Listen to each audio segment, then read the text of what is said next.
Grand 4. Méconnaissance de la notion de rendement. Imprévoyance et méconnaissance de la notion de rendement. Nuances qui caractérisent les mêmes défauts à la tête. Si le rendement de l'armée pouvait être chiffré comme se chiffre le bilan d'une entreprise civile, il y a longtemps que sa faillite aurait été prononcée. Mais il semblerait que la médiocrité soit un niveau considéré comme suffisant dans l'armée.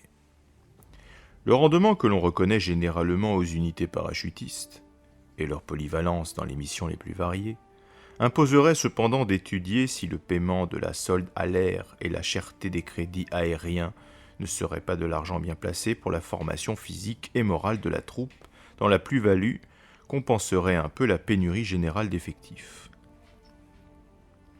Il existe bien des commissions qui théoriquement s'occupent de ces questions travail-rendement.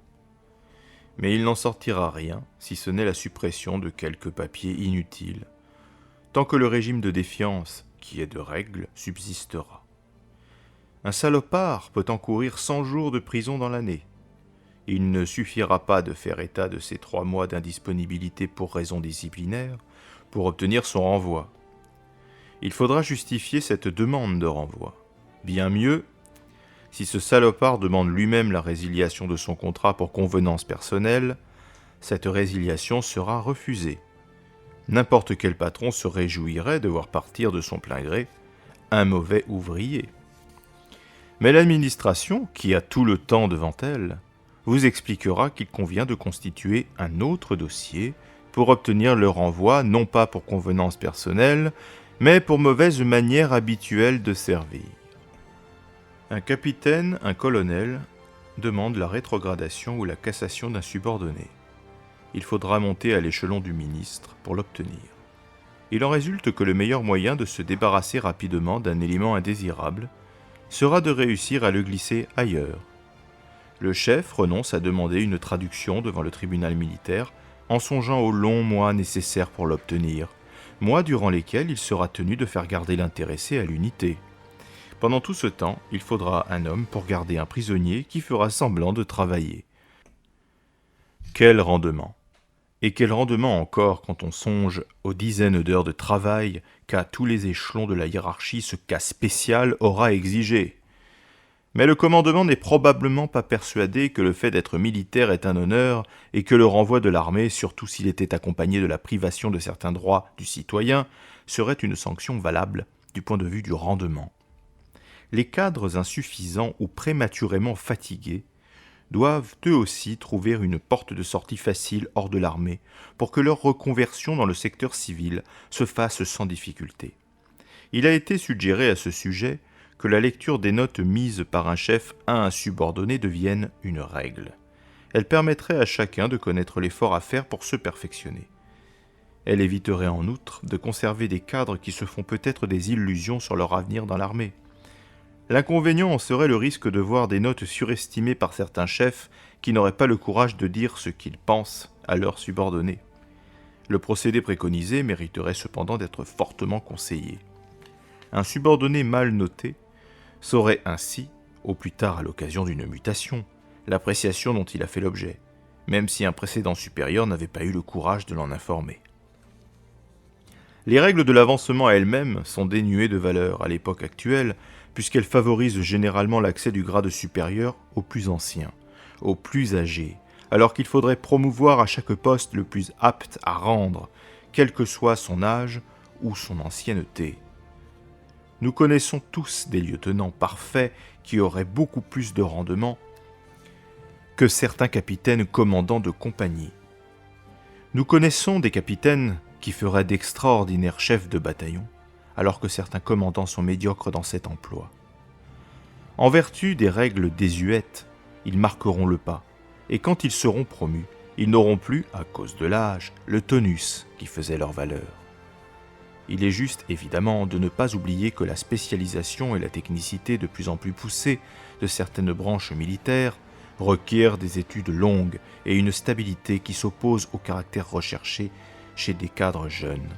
Mais il ne faut pas non plus oublier qu'en dehors de ces branches spéciales, le paravent de la technicité ne doit pas couvrir les atermoiements et les résignations des états-majors, organe moteur qui devrait battre au même rythme que l'outil exécutant. L'armée se torpille elle-même, car elle est devenue une société de bonnes œuvres destinée à garantir une certaine retraite, donc la section à un grade minimum, à ses serviteurs dévoués, à ses anciens fidèles. Ceci est valable sur le plan humanitaire, mais l'armée fait passer au second plan ce qui est sa raison d'être, la défense du sol français. L'essentiel, semble-t-il, pour elle, est de maintenir une harmonieuse proportion entre la promotion à l'ancienneté, le choix ancien, le choix moyen, le choix jeune. Elle n'oublie qu'une chose, le choix efficace. Certaines unités auxquelles on accorde volontiers l'épithète d'élite ont une qualité moyenne de cadre qui est exceptionnelle. Mais il n'est pas possible de faire admettre que c'est une injustice et une imbécilité sur le plan rendement que le pourcentage des promotions dans ces unités soit le même que pour les unités de type commun. La révision des règles de l'avancement est un impératif. Il est certain que toutes les mesures qu'elle entraînera devront être prises progressivement pour ne pas léser des cadres qui ont conservé leur vie à l'armée et qui ont dû eux aussi souffrir de ne pas être mis dans les conditions qui leur auraient permis de donner leur maximum. C'est une question de justice. Mais c'est dès aujourd'hui qu'il faut attribuer des responsabilités plus grandes à ceux qui sont les plus capables d'y faire face. Quelle tristesse que d'être obligé de rabâcher ces évidences quand on sait que c'est une partie à cette mesure que tient la victoire de nos armes. Mais dans cette armée, le rendement ne compte pas. On veut faire plaisir à tout le monde. On fait plaisir aux aviateurs en leur consentant des commandos parachutistes, alors que cette spécialité coûte cher et a déjà ses grandes unités. On fait plaisir à l'armée de terre en lui consentant des hélicoptères. Il est vrai par contre que si certains cadres de l'aviation n'avaient pas été aussi sclérosés en considérant a priori ces orientations nouvelles comme une lourde charge sans grand intérêt pour l'aviation, la spécialité para et la spécialité aviation légère ne lui auraient pas échappé. Mais est-ce utile de revenir à l'occasion de cet exemple sur le manque de facultés d'adaptation déjà cité ? Encore un exemple de rendement. Les télégrammes chiffrés partant d'un centre d'instruction de métropole pour un régiment stationné dans le Constantinois sont déchiffrés au siège de la région militaire. Ils y sont rechiffrés et transmis à Alger. Là, ils sont déchiffrés puis rechiffrés pour être transmis dans le Constantinois. On ne fera croire à personne que les règles de transmission ou le compartimentage des réseaux justifient une telle organisation. Dans le domaine du matériel, la critique du rendement est encore plus facile. Par exemple, les câbles d'instruction qui relient le poste de commande d'une section du SS-10 à ses projectiles téléguidés ne sont pas de la qualité des câbles bons de guerre. Il en résulte un grand nombre de coups perdus à l'instruction. Or, le seul projectile coûte 200 000 francs. Vous ne pensez pas que ce serait payant d'acheter un câble au marché noir ? En un quart d'heure de tir, l'économie serait de plusieurs millions. Dans le domaine auto, l'armée a 228 types différents de véhicules avec 80 types de dynamos et 68 démarreurs. Sur le plan habillement, un pantalon de toile coûte 3 fois moins cher qu'un pantalon de drap. Mais si vous insistez pour avoir des pantalons de toile pour l'été, on vous répondra qu'ils sont destinés à l'Algérie. Réponse tout à fait logique, s'il n'y en a pas assez. Mais pourquoi n'y en a-t-il pas assez après des années de guerre en Algérie ? Le sac de couchage est lourd et encombrant, au point que l'emporter en opération affaiblit les moyens physiques du combattant. Les tireurs d'élite renoncent à l'emploi d'un fusil à lunettes, dont le réglage ne supporte pas le moindre heurt. Où est l'économie ? Où est le rendement ? Il faudrait aussi en Algérie des interprètes, à raison de 1 par section, pour obtenir un contact rapide avec la population, pour découvrir le renseignement qui seul permet le succès. Des centaines seraient nécessaires. Les régiments d'intervention se plaignent toujours de ne pas en avoir. Où sont-ils ? À propos d'interprètes, lorsqu'il s'est agi d'en trouver un parlant anglais pour servir de liaison à des officiers suivant un stage en Amérique, c'est un 2e classe sans diplôme qui fut pressenti. Où sont donc les officiers qui, tous les ans, passent les 1er, 2e et 3e degrés de langue vivante ?